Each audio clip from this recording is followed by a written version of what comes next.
Hello friends, Jai Swaminarayan. So today's session is equivalent circuit and a phasor diagram of synchronous generator or alternator. So in last session we have gone through some example that is based on equations, generated EMF equation. Okay, so that we have seen already. This thing that we have already covered.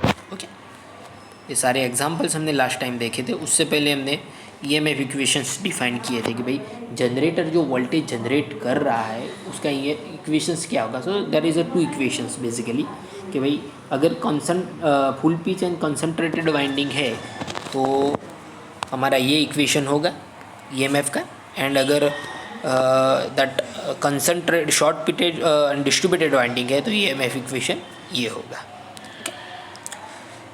So in that we have these two terms, okay, Kc and Kd, pitch factor and distribution factor. Okay, so सारे examples हमने last time cover किए हुए हैं। Now अब जो आज का session है that is based on equivalent circuit phasor diagram of synchronous generator. Okay, so before going to start with the equivalent circuits, how generator works. So principle हमें पता है कि जनरेटर का क्या है। सो जनरेटर में पता है कि भाई जैसे ऐसे ही हम मैकेनिकल एनर्जी देंगे it will convert in the form of some electrical energy. अब जब इलेक्ट्रिकल एनर्जी जनरेट हो रही है तो हमें पता है कि आउटपुट में हमें ईएमएफ मीन्स वोल्टेज मिल रहा है। अब वोल्टेज जो जनरेट हो रहा है अंदर की साइड मीन्स आर्मेचर में, आर्मेचर यानी जो रोटर फॉर्म में है, तो अंदर जो ईएमएफ जनरेट हो रहा है और टर्मिनल पे हमें जो मिल रहा है RYB टर्मिनल पे, so there will be some difference. जो टर्मिनल वोल्टेज है ना वो थोड़ा जनरेटेड वोल्टेज से थोड़ा कम मिलेगा। ओके, सो पहले वो चीज़ समझ ले रहे हैं कि भाई जो टर्मिनल वोल्टेज है वो क्यों कम मिल रहा है जनरेटेड वोल्टेज से। So there is a numbers of thing is that in that. Okay, So internally generated voltage in a single phase or three phase synchronous machine EA is not usually the same as voltage appear at the terminal side. जो generated voltage होता है EG और terminal voltage से VT, okay, वो same नहीं होता। Okay, generated voltage I think ज़्यादा होगा compare to VT। Okay, it is equal to the output voltage only where there is no armature current in the machine. The reason behind the armature voltage EA is not equal to the output voltage means ये क्यों same नहीं हो रहा है, क्योंकि there will be a some losses occur in that। तो losses किस form में होते हैं? एक तो होता है आर्मेचर रिएक्शन, दूसरा होता है सेल्फ इंडक्टेंस में जो लॉस हो रहे हैं कॉइल में, and last is a winding armature resistance. Okay, so I think if you know कि भाई DC पोर्शंस में हमने ये पोर्शन कवर किया हुआ है कि भाई जो EMF जनरेट हो रहा है वो आर्मेचर में जो वोल्टेज जनरेट हो रहा है, टर्मिनल पे जो वोल्टेज मिल रहा है उससे कम ही होता है। Mean EG VT is equal to क्या था, EG माइनस जो लॉस हो रहा है मीन्स IARA है जो ये DC में हो रहा था, IARA आर्मेचर रजिस्टर। बट ये अब AC पोर्शंस की बात है तो AC पोर्शंस में क्या होगा, self inductance come in the picture and armature reaction is also that. DC portion में भी आर्मेचर रिएक्शन है। तो पहले हम समझते हैं कि आर्मेचर रिएक्शन क्या है। तो basically armature reaction definitions wise जाना हो तो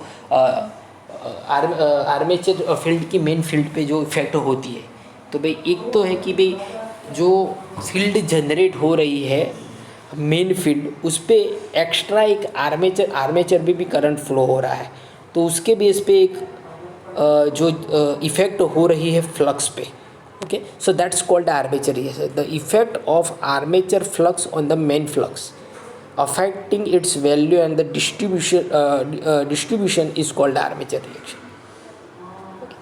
सो जो नॉर्मल फील्ड जनरेट हो रही है उस पर एक एक्स्ट्रा फील्ड की इफेक्ट लग रही है आर्मेचर की, उसे बोलते हैं आर्मेचर रिएक्शन। ये पोर्शंस हम DC में कवर किए हुए हैं। ओके, बट जब AC की बात कर रहे हैं, अल्टरनेटर AC की बात कर रहे हैं, तब हमारे पास पावर फैक्टर है, तो इसमें पावर फैक्टर पिक्चर में आएगा। तो अगर आपको पता हो आर्मेचर रिएक्शंस की effect, cross magnetization, demagnetization effect है ना, तो वो भी इसमें हो रही है, बट इसमें power factor come in the picture. Let's say कि भाई unity power factor is that, power factor is unity for purely resistive type loaders. तो क्या होगा, तो main field and armature field there will be a some phase difference between that. Okay, ये होगा हमारा main field और ये होगा हमारा armature field. Okay, so the two flux oppose each other which is shown कि भाई ये जब मैक्सिमम है तो ये क्या है, ज़ीरो फॉर्म में है, तो उल्टा हो रहा है. तो फाइनली क्या होगा, it will cross magnetization effect generate हो रहा है इसमें. ये जब 190 डिग्री है तो तब ये ज़ीरो फॉर्म में आ रहा है. Okay, so in unity power factor the effect of armature reaction, that is a cross magnetizing effect. Okay, so if zero lagging power factor is there, okay, पहले यूनिटी पावर फैक्टर था, अब अगर zero लेकिन power factor है तो main field उसका always opposite होगा, main field और आर्मेचर फील्ड. तो क्या करेगा, इस इफेक्ट को ये नलीफाई कर देगा. तो दैट मीन्स क्या होगा, demagnetising effect will be generated, कि भाई मेन फील्ड जो जनरेट हो रही है उसके ऊपर एक आर्मेचर फील्ड की भी इफेक्ट जनरेट हो रही है और उसके ऑलवेज ऑपोजिट है. तो फॉर रिजल्टन विल क्या होगा, resultant will be zero, we can say. So that's called the demagnetizing effect. And we have a leading power factor. अगर पावर फैक्टर लीडिंग फॉर्म में है तो क्या होगा, तो आर्मेचर फील्ड भी इस साइड आएगी, मेन फील्ड भी इस साइड आएगी. तो दैट विल ऐड, उसमें ऐड होगा, तो that's called a magnetizing effect. तो उसमें क्या होगा, रिजल्ट टन क्या होगा, ऐड होके मिलेगा. So that will called magnetizing load. ये कब होगा, जब कैपेसिटिव लोड इज़ देयर. वो हमें पता है लीडिंग कब होगा, जब capacitive load is there. Lagging कब होगा, जब इंडक्टिव लोड इज़ देयर. और यूनिटी कब होगा, जब purely resistive load is there.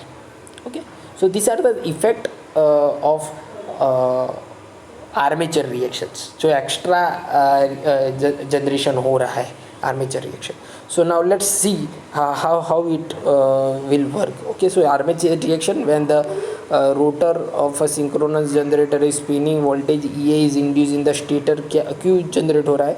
When the load is connected, current start flowing through, create a magnetic field in the machine stator, and finally we can say there will be a two magnetic field. एक stator में भी magnetic field है और rotor में भी magnetic field है. Stator magnetic field को BS कहते हैं, let's say that is a main field, and rotor को BR फील्ड कहते हैं. सो उन दोनों के बीच में जो इफेक्ट जनरेट हो रहा है उसे बोलते हैं हम आर्मेचर रिएक्शंस. सो अगर दैट जो वोल्टेज जनरेट हो रहा है इसको डिफाइंड करना हो तो इसमें दो वोल्टेज जनरेट हो गए. एक तो जो जनरेट हो रहा है एक वो वोल्टेज, और दूसरा आर्मेचर रिएक्शंस के बेस पे जो जनरेट हो रहा है. Okay, if the load current is IA will create a stator magnetic field BS which will produce the armature reaction, and therefore the phase voltage be like this. ये armature reactions का voltage है. Same way net field कितना होगा, तो rotor field plus stator field. So let's say basic equation through समझते हैं कि भी क्या हो रहा है. So the actual generated voltage consist of, जो वोल्टेज जनरेट अब हो रहे हैं वो consist of summation of two component of voltage. उसमें दो कंपोनेंट होते हैं, एक होते हैं excitation voltage EXT, another is a armature voltage. So ये जो जनरेटेड वोल्टेज है वो दो फॉर्म में आएंगे, एक तो एक्साइटेशन वोल्टेज आएगा और आर्मेचर वोल्टेज आएगा. अब आर्मेचर वोल्टेज क्यों हो रहा है, तो armature voltage due to this reactance, armature reactance के बेस पे हो रहा है. तो EA equal to XAR IA. Armature reaction जो वोल्टेज जनरेट हो रहा है वो क्यों हो रहा है, due to this armature reactance plus current. Okay, अब ये वोल्टेज जो जनरेट हो रहा है वो तो है, बाकी दूसरा वोल्टेज भी क्या जनरेट हो रहा है, due to that LA self inductance के बेस पे भी एक वोल्टेज जनरेट हो रहा है. Self inductance of the stator winding, XA is the self-inductive reactance of stator winding and RA is the armature reaction of the stator winding. तो जो terminal voltage जो मिल रहा है वो क्या होगा, जो जनरेटेड वोल्टेज है उसमें से जो ये सारे एक्स्ट्रा वोल्टेज जो जनरेट हो रहा है विच इज़ ऑलवेज, ये है आर्मेचर रिएक्शन वोल्टेज, ये है सेल्फ इंडक्टेंस वोल्टेज, और है ये आर्मेचर स्टेटर वोल्टेज. तो मुझे टर्मिनल वोल्टेज क्या मिलेगा, VT इक्वल टू जो जनरेटेड वोल्टेज है उसमें से ये सारे वोल्टेज में बात कर रहा है जो ड्रॉप हो रहे हैं. ये वो हो रहा है ड्यू टू आर्मेचर रिएक्शन, ये हो रहा है सेल्फ इंडक्टेंस और ये हो रहा है आर्मेचर रेजिस्टेंस के बेस पे। ओके, तो ये सारे, तो टर्मिनल पे मुझे वोल्टेज क्यों कम मिल रहा है, तो ये सारे ड्रॉप में उसमें से मुझे निकालने पड़े। That's why generator voltage is higher than the terminal voltage. Generator जो वोल्टेज होते हैं वो हायर होते हैं, फिर टर्मिनल पे क्यों लेस मिल रहे हैं, तो ये सारे ड्रॉप हमें निकालने पड़ते हैं, आर्मेचर रिएक्शंस का, सेल्फ इंडक्टेंस का और आर्मेचर रेजिस्टेंस का। ओके, सो तो here RAIA, so that is given, RAIA is a armature resistance drops, XAIA that is a armature leakage। अब XA सेल्फ इंडक्टेंस का जो डिफाइंड किया है that is due to the armature leakage reactance drop, and XARIA is a armature reaction voltage। okay, so now the armature reaction effect and the leakage flux effect on the machine are both represented by the inductive reactance। ये जो effect है XA and XAR, so that is given by the synchronous reactance। तो XA and XAR is nothing but a synchronous reactance। synchronous machines का total reactance होगा, that is a synchronous. तो जो हमारा वोल्टेज, terminal voltage equation V equal to generated voltage EA minus JXS IA RA मैं लिख सकता हूँ directly, otherwise I can write ये वाला इक्वेशन भी मैं लिख सकता हूँ अब कि भाई IA अब मैं कॉमन XA प्लस XAR की जगह मैंने XS लिख दिया है, synchronous reactance. Okay, so finally I can write this, इसमें से मैं IA कॉमन निकाल लूँ तो V terminal voltage E minus in bracket RA plus JXA IA हो जाएगा। अब ये क्या है, RA plus JXA that is a ZS, synchronous impedance. ZS equal to synchronous impedance and XS equal to synchronous reactance। So finally my terminal voltage be like this, VT or V equal to generated voltage minus ZS into IA। तो ये IMP term है ZS। ZS means impedance जब AC की बात कर रहे हैं, that's why this term come ZS impedance. DC में ये पोर्शंस आता नहीं है because frequency is not that, तो रिएक्टेंस पिक्चर में ही नहीं आएगा वहाँ। ये AC पोर्शंस की बात हो रही है, अल्टरनेटर AC फॉर्म में है, that's why Z come in the picture. तो synchronous impedance we can say is IMP term when we talk with the terminal voltage. So I hope you have a clear with the terminal voltage. अब क्या होता है, E generated voltage काफ़ी books में इस तरह लिया होगा, E generated minus ZSIA। Okay, अलग अलग बुक्स में अलग अलग दिया होगा। ओके, सो हमारा जो टर्मिनल वोल्टेज क्या होता है, generated voltage minus ZS into IA, और ZS क्या होता है, ZS RA प्लस JXS। अब XS भी क्या होता है, XS equal to XA plus XAR। ये लीकेज रिएक्टेंस और आर्मेचर रिएक्टेंस के बेस रिएक्टेंस का reactance armature reaction reactance.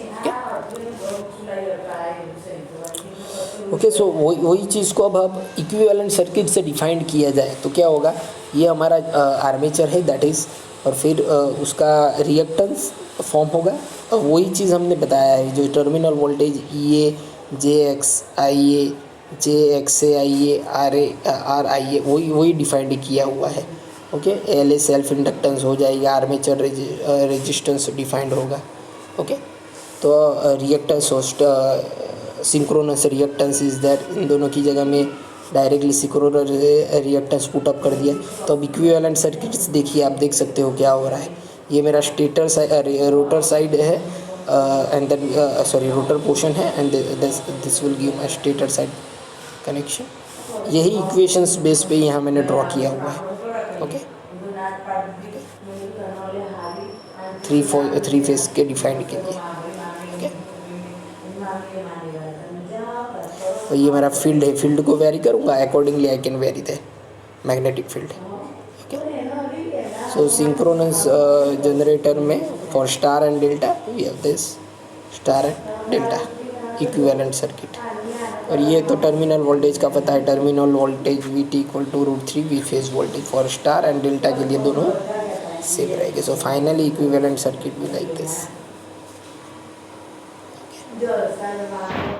Armature हो चेंज करोगे रोटेशंस को, फील्ड को वेरी करोगे, आई can very change the voltage terminal. This is my terminal voltage, this is generated voltage, और इन दोनों के बीच में जो ड्रॉप हो रहा है, okay clear.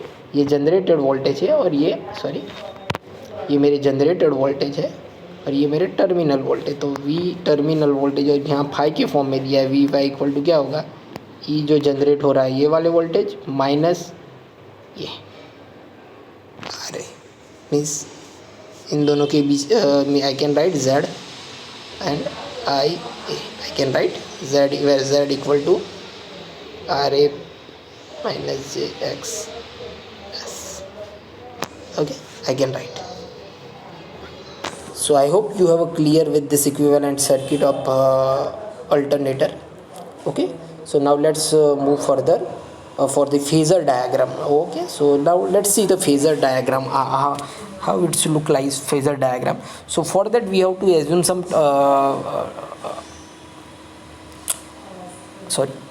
for that we have to assume some parameters कि भाई terminal denoted excited voltage, that is EF, VT is your terminal voltage, IA is your denoted by armature current. Now theta, that is the angle between VT terminal voltage and armature current. Psi, that is angle between EF and IA, and delta, which is the angle between two voltage, okay, generator voltage and that EF, that is excitation voltage. RA is denoted by armature per phase resistance. So in order to draw the phasor diagram we will use VT as a reference, terminal voltage को reference के form में लेंगे. और अब current की value किस प्रकार होगी, तो करंट लोड पे डिपेंड होगा. अब लोड कौन सा है, इट में भी unity, lagging, leading. Okay, so accordingly phasor diagram is there.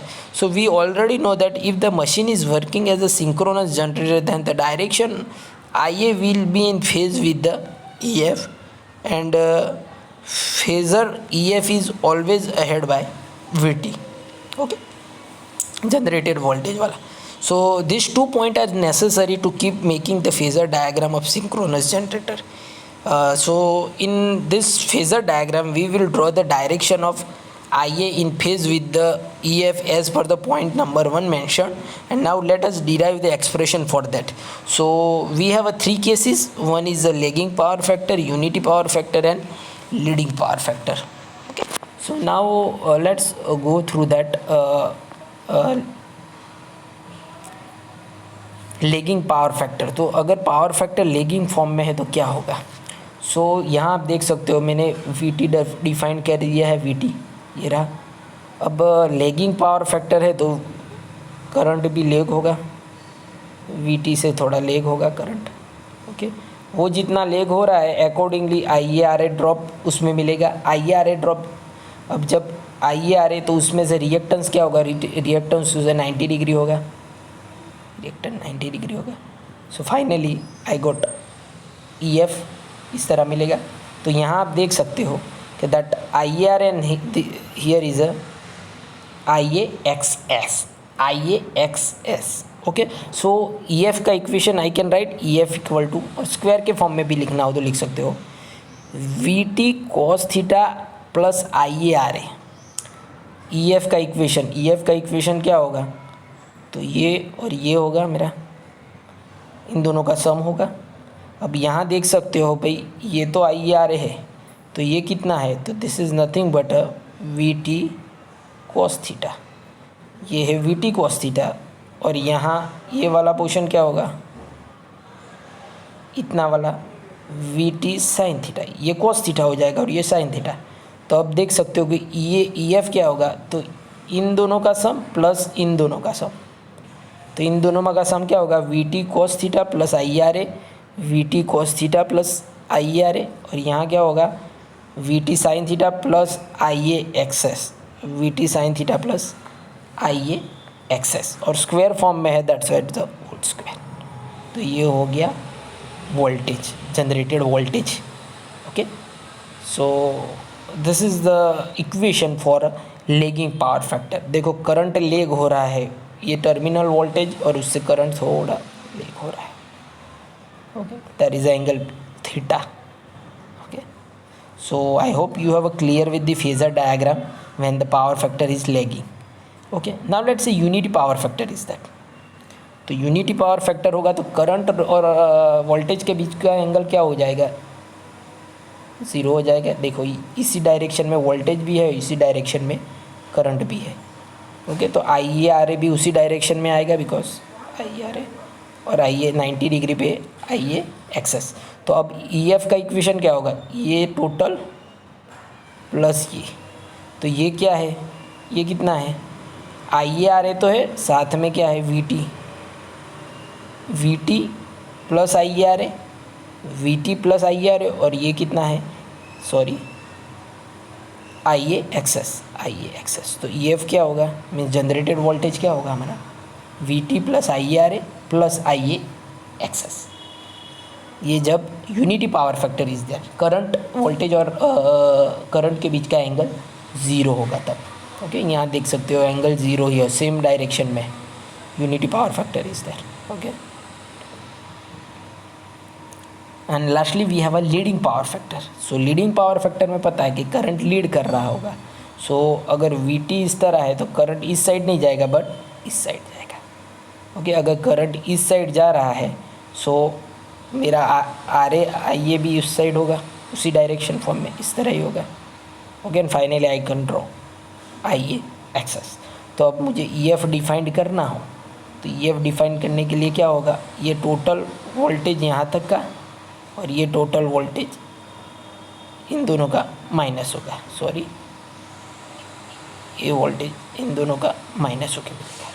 तो ये मिलेगा मुझे V T cos theta plus I A R, ये V T sine theta minus I A XS, इसमें होगा माइनस आई ए एक्स, ये होगा V T sine theta. Okay, so वो total voltage generated voltage for the leading power factor क्या होगा, E F equal to V T cos theta I A R A plus V T sine theta minus I A X. Okay, so I hope you have a clear with this कि भाई equations क्या हो रहा है for lagging power factor, leading power factor and unity power factor. Okay, so in that we have covered with the phasor diagram and equivalent circuit. Equivalent circuit में जो हमने देखा that is a reactance, synchronous impedance and reactance is the IMP terms. जो voltage terminal पे मिल रहे हैं, terminal voltage, और ये है जनरेटर वोल्टेज. जनरेटर वोल्टेज में से क्या माइनस कर रहे हैं, जो ड्रॉप हो रहे हैं उसमें रिएक्टेंस आ गया, लीकेज रिएक्टेंस भी आ गया और आर्मेचर रेजिस्टेंस भी आ गया. Okay, so then we have a phasor diagram. तो फेज़र डायग्राम के लिए 3 कंडीशंस हैं कि का तो यूनिटी पावर फैक्टर हो सकता है, लेगिंग पावर फैक्टर हो सकता है या लीडिंग पावर फैक्टर. तो यूनिटी के लेगिंग के लिए हमारे पास ये इक्वेशन डिफाइंड हो रहा है, लीडिंग के लिए एंगल 0 हो जाता है करंट और वोल्टेज का, तो ये फॉर्म होगा, and finally for a leading. So I hope you have a clear with this phasor diagram and equivalent circuit of alternator. Okay, thank you. So lastly you have assignment, you have to explain the equivalent circuit of alternator and explain the phasor diagram of alternator. Okay, so here I just ended my session. In next session we will see some examples so you have a more clear about this equation. Okay, thank you.